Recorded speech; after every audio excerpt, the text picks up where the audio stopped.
বিশ্বকাপের লড়াইয়ে টিকে আছে আর মাত্র 4টি দল। আর এই 4 দলের মধ্য থেকেই উঠবে বিশ্বকাপের 2 ফাইনালিস্ট। একদিকে ফ্রান্স বনাম স্পেন, অন্যদিকে আর্জেন্টিনা বনাম ইংল্যান্ড। কিন্তু আসল প্রশ্ন হলো, কারা যাবে বিশ্বকাপের ফাইনালে? আজকের ভিডিওতে আমরা এই 4টি দলের চুলছেরা বিশ্লেষণ করব এবং সবশেষে আমার ব্যক্তিগত প্রেডিকশন জানাবো।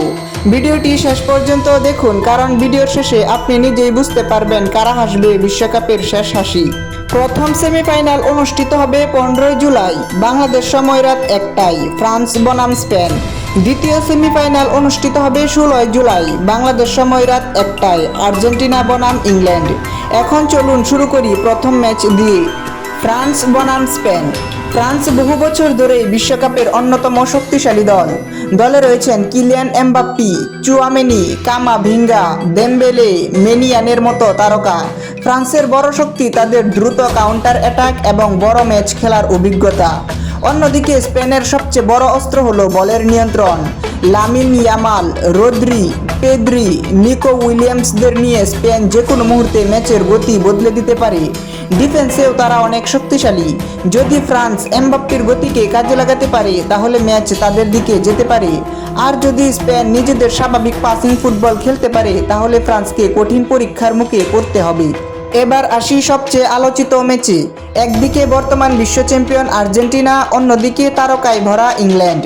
আর্জেন্টিনার হয়ে আছেন Lionel Messi, Julian Alvarez, Enzo Fernandez, Mac Allister, Rodrigo De Paul এবং গোলবারে এমিলিয়ানো মার্টিনেজ।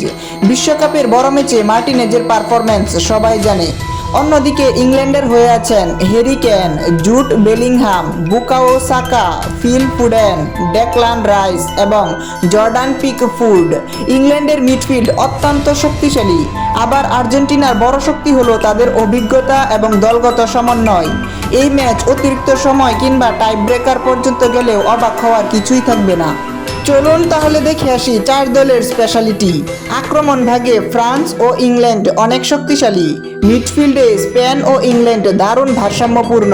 গোলকিপিংয়ে আর্জেন্টিনা কিছুটা এগিয়ে। বিশ্বকাপের বড় ম্যাচের অভিজ্ঞতায় আর্জেন্টিনা ও ফ্রান্স সামান্য এগিয়ে আছে, যদিও 4টি দলই শিরোপা জেতার সামর্থ্য রাখে। এখন আসি সবচেয়ে গুরুত্বপূর্ণ অংশে। এটি সম্পূর্ণ আমার ব্যক্তিগত বিশ্লেষণ। আমার মতে ফ্রান্স বনাম স্পেন ম্যাচে সামান্য এগিয়ে থাকবে ফ্রান্স, আর আর্জেন্টিনা বনাম ইংল্যান্ড ম্যাচে অভিজ্ঞতার কারণে আর্জেন্টিনাকে অল্প ব্যবধানে এগিয়ে রাখছি। তাই আমার সম্ভাব্য বিশ্বকাপ ফাইনাল ফ্রান্স বনাম আর্জেন্টিনা। তবে ফুটবল অনিশ্চয়তার খেলা। একটি মুহূর্ত, একটি ভুল কিংবা একটি অসাধারণ গোল পুরো ম্যাচ বদলে দিতে পারে। এখন আপনার পালা। আপনার মতে কোন 2 দল বিশ্বকাপের ফাইনালে উঠবে কমেন্টে অবশ্যই লিখে জানান। ভিডিওটি ভালো লাগলে একটি লাইক দিন এবং এমন আরও বিশ্বকাপ বিশ্লেষণ পেতে চ্যানেলটি সাবস্ক্রাইব করুন।